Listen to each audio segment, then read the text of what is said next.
We're also going to revoke the citizenship of any naturalized immigrant from Somalia or anywhere else who is convicted of defrauding our citizens. We're going to get them the hell out of here fast.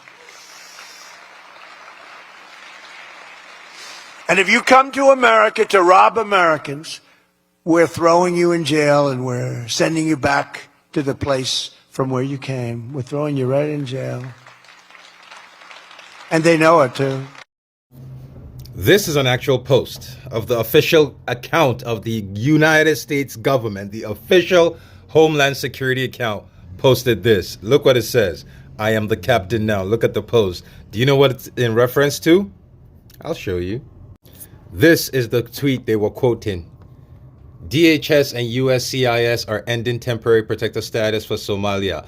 Temporary means temporary. Somali nationals with TPS are now required to leave the United States by March 17, 2026. Today is February 13th. So by March, so they have like 90 something days to leave the United States or they will be deported. And once you're deported, you already know what that means.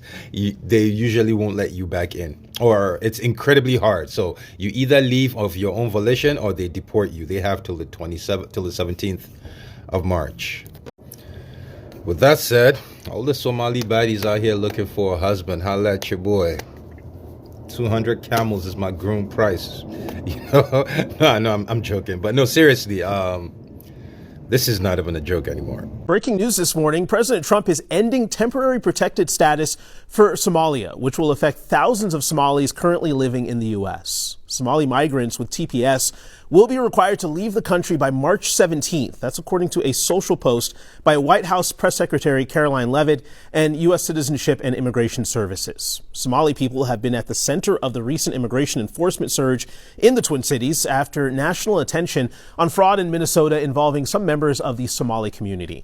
Now, the U.S. has recognized Somalia as being eligible for TPS in 1991. It's often offered to immigrants from certain countries that are impacted by safety conditions like natural or man-made disasters. For years, Somalis in the U.S. believed that they were safe. You know, they worked hard, raised families, and tried to live quiet lives. Some escaped hunger at home and came to the United States, hoping that America would give them peace and opportunities, you know. But today, there's a lot of fear after the president announced the revocation of TPS, which is the temporary protected status. The TPS is given to countries that are too dangerous to return to, countries that they feel are a bit, dangerous to return to.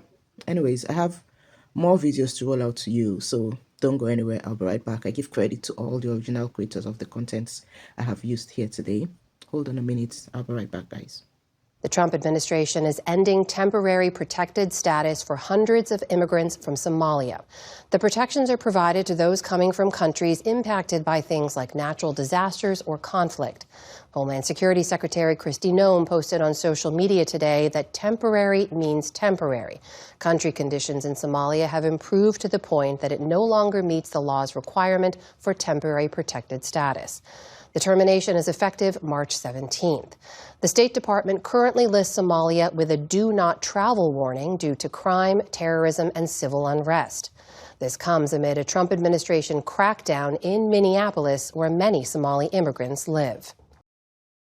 Wait just a second. We have one more thing to share. We want to say a heartfelt thank you for watching and supporting PBS News. Without you, we simply wouldn't be able to provide the news and the information that you trust. So thank you from everybody here at PBS News. Somalis may have to go back to Somalia.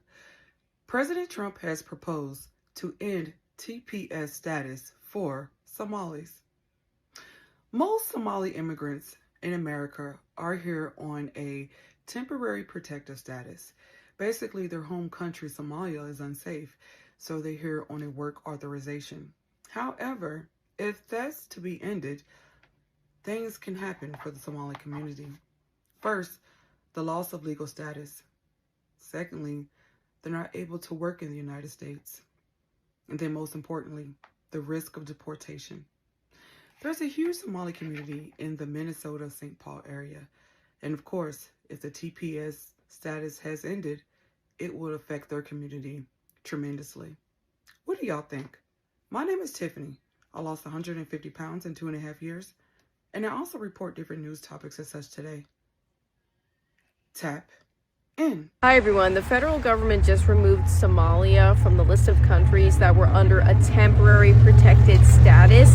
Now this used to mean that this is a country that the United States deemed it was unsafe for people to return to.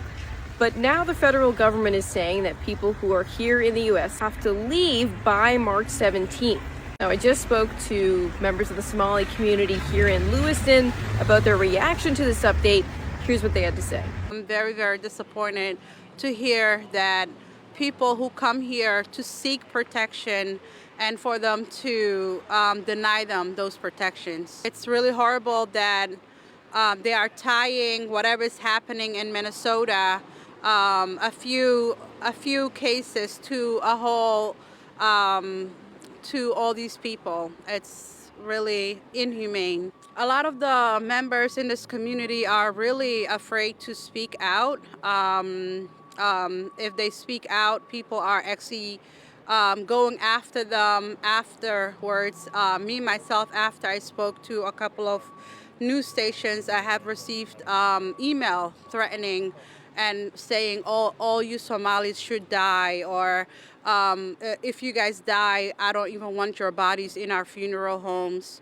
Like, a lot of horrible things have been said, and a lot of people are afraid to speak up.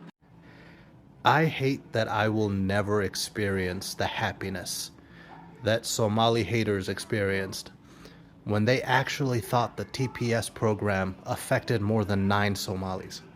Like, they really thought that was it. All the Somalis are just going to disappear. Poof, all of a sudden, no Somalis. Cedar Riverside is Mexican neighborhood now, or maybe not even a Mexican neighborhood. But yeah, it would likely just become a Mexican neighborhood. Yeah, and then of course Somalis have to be buzzkills by informing them of how many people that shit actually affects. You should have just let them be happy, you know? Hey, how about this? You pretend to deport us and we pretend to be deported. Deal? Once again, for those who don't know, Somalis came to America in one big lump sum. Now, we came all at once in the late 90s, early 2000s. By the 2010s, 90% of us were citizens, and by the 2020s, 99% of us were citizens. The immigration process has nothing to do with us anymore. Right? It's done. It's ball game. You might have had something back in 2005, but it's 20 years too late. I promise you, the Trump administration tried to look at ways to deport us and found out they genuinely had nothing. Like, it's decades too late. Now, if you'll excuse me, I have to collect welfare and impregnate a white woman.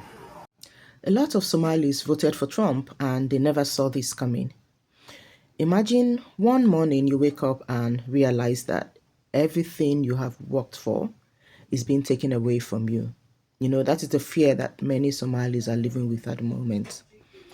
With the whole deportation news and, the ICE raid happening in Minnesota, there's a lot of uproar in the Somali community. A lot of Somalis own businesses in Minnesota and are doing well for themselves, but when Trump speaks, none of that matters. Trump open statement that he doesn't want them here just shows that no matter what they do and the all the effort they put in place, acceptance is not really guaranteed. I think this is one of the lessons that a lot of immigrants are learning at this point. It has happened to a lot of immigrants in the past. So Somalis are just at the spotlight at the moment, and I feel really bad for them, really, but it is what it is, and I pray they find peace wherever they find themselves. All right, guys, thank you so much for coming with me. Thank you so much for coming with me on my channel today. I really do appreciate it. If you've not subscribed to my channel, please do subscribe to my channel. And once again, I want to give credit to all the original content I have used on my channel today. Thank you so much, guys, and have yourselves an amazing day. Cheers.